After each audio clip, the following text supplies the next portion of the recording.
तो दोस्तों, कैसे हैं आप सब। मैं आज आपको एक सच्ची भूतिया घटना बताने वाला हूँ। ये घटना उस गांव की है। उस समय वह गांव श्रापित हुआ करता था। मैं बात कर रहा हूँ वर्ष 2002 की। उस समय लोगों के पास मोबाइल फ़ोन से लेकर यातायात के भी अच्छे साधन मौजूद नहीं थे। उस समय ज़्यादातर लोग छोटी दूरी पैदल ही तय किया करते थे। उसी वर्ष 2002 में बिहार राज्य के एक छोटे से गांव हैदरपुर में जो खौफनाक घटना घटी वह बेहद डरावनी थी। कहा जाता था कि उस समय हैदरपुर के लोग भूत प्रेत संबंधी बातों पर यकीन रखा करते थे। यह उनका अंधविश्वास था या विश्वास हमें नहीं मालूम, पर अचानक एक दिन कुछ अलग हुआ, बेहद अलग, जो हर एक व्यक्ति को चिंतन करने पर मजबूर कर दिया। उस वक्त हैदरपुर में पानी की उतनी अच्छी व्यवस्था नहीं थी। लोग मजबूरी बस कुएं का पानी एवं तालाब का पानी ही पिया करते थे, क्योंकि उसके अलावा कोई खास साधन उस समय उपलब्ध नहीं था। इस कारण हैदरपुर में कुएं की भरमार भी थी। लोग जहाँ से चाहते वहाँ से पानी ले सकते थे। पता नहीं कैसे, पर हैदरपुर में एक भी चापाकल नहीं था। गांव से 2 किलोमीटर दूर पर एक स्कूल था, जहाँ हैदरपुर के बच्चे खेतों की पगडंडियों से होकर स्कूल जाया करते थे। रास्ते में आम का एक बहुत बड़ा वृक्ष था, यानी आम का एक बहुत बड़ा पेड़ था। पेड़ गांव एवं स्कूल के एकदम बीच में था। गर्मी के दिनों में स्कूल से आने जाने वाले बच्चों अक्सर वहां उस पेड़ से आम तोड़ने के लिए चले जाते थे। अचानक एक दिन गांव में कुएं का पानी सूख गया। वह भी एक कुएं का नहीं, बल्कि सारे कुएं का पानी एक साथ ही सूख गया। गांव के लोग बौखला गए। समझ नहीं आ रहा था कि गांव के सारे कुओं का पानी कैसे सूख गया। यह कैसे हो गया। आज तक इतनी गर्मी पड़ी, लेकिन कभी भी कुएं का पानी नहीं सूखा, पर आज ऐसे कैसे हो गया। उसी दिन गांव में एक पंचायत बैठी, जिसमें गांव के लोगों ने यह बात रखी थी फिर से नए कुएं खुदवाए जाएं। पर सरपंच ने एक बात कही कि अब कुएं नहीं खुदवाए जाएंगे। मैं किसी भी तरह से अब 10 से 12 चापाकल गड़वा दूंगा। कौन जानता है कि कुएं का पानी फिर से नहीं सूखेगा। इससे बेहतर है कि चापाकल ही लगाया जाए। चापाकल लगते लगते तकरीबन 1 महीना हो गए। तब तक लोगों ने सिर्फ तालाब का ही पानी पिया और उसी से अपना काम चलाया, क्योंकि तालाब का पानी अभी नहीं सूखा था। महीनों बाद जब चापाकल गांव में लग गई तो लोगों ने राहत की सांस ली, पर आगे जो उनके साथ होने वाला था, गांव वालों ने उसके बारे में सपने में भी नहीं सोचा था। स्कूल से आते वक्त जब कुछ बच्चे घर जाते थे और कुछ आम के पेड़ से आम तोड़ने लग जाते थे, एक दिन अचानक 2 बच्चे आम तोड़ने गए। यानी उसके साथ में जो बच्चे आम तोड़ने गए थे उनके साथ में उनका एक दोस्त था, जिसको उन्होंने स्कूल से ही बुला लिया था। और वो 2 लड़के थे, यानी 3 बच्चे उस आम के पेड़ पर आम तोड़ने के लिए गए। उनका कुछ पता नहीं चला, वह लापता हो गए थे।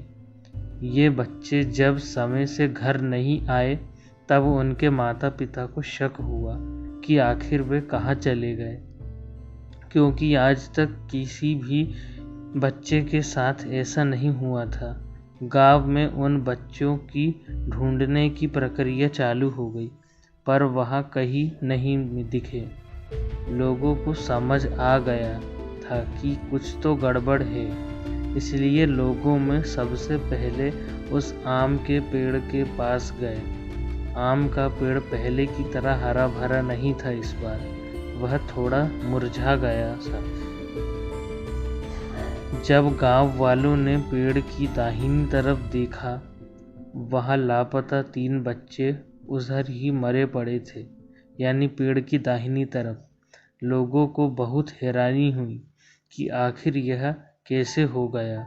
बच्चे के शरीर पर कई जगह पर चोट के निशान थे। लोगों ने समझा कि शायद बच्चे खेल खेल में कूदकर गिर गए हैं और उनकी मृत्यु हो गई है, क्योंकि वह आम का वृक्ष काफ़ी ऊंचा था। उसी वक्त गांव वालों ने उस पेड़ को अशुभ मानकर वहां आम तोड़ने से बाकी सारे बच्चे को मना कर दिया और उन्हें कड़ी हिदायत दी कि अब से इस पेड़ को कोई नहीं छुएगा। इस घटना के 3 दिन बाद जो बाकी सारे बच्चे घर को लौट रहे थे स्कूल से, तो उन्हें ऐसा लगता था कि ऊपर से कोई औरत उन्हें अपनी ओर बुला रही है। स्कूल जाने वाले एक ही नहीं, सारे बच्चों ने ऐसा महसूस किया। उन्हें आवाज़ आती थी पीछे से, किसी औरत के चलने की और पुकारने की भी। इस बात को जब बच्चे अपने घर आकर अपने परिवार वालों से कही तो उन्हें यकीन नहीं हुआ। उनके माँ बाप ने बोला, क्या बकवास कर रहे हो। बाद में देखा गया कि गांव में बच्चों की तबीयत बिगड़ने लगी। उनके पीठ पर कई सारे नाखूनों से खरोंचने के निशान बने हुए थे। सिर्फ एक बच्चे के साथ नहीं, बल्कि गांव के सारे बच्चे के साथ ऐसा हो रहा था। स्कूल को तकरीबन 2 महीने के लिए पूरी तरह से बंद कर दिया गया। सारे बच्चे अपने आप से कुछ न कुछ बुदबुदाते रहते थे। यह बात उनके माता पिता को बेहद अजीब लगी। उन बच्चों को देखकर ऐसा लगता था कि मानो वह किसी से बात कर रहे हों, जिनको सिर्फ वह ही देख सकते हैं, लेकिन हम लोग नहीं।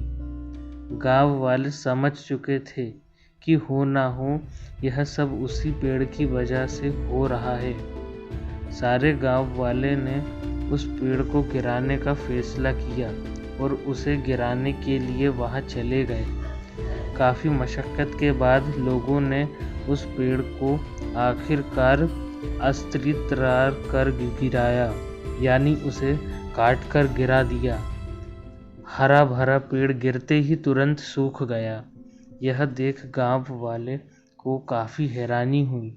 उन्होंने यह भी देखा कि पेड़ की जड़ के नीचे कई सारी सफ़ेद साड़ियाँ रखी हुई हैं। सारे लोगों को लगा कि आखिर इतनी सारी सफ़ेद साड़ियाँ किसकी हैं और यह कैसे आई।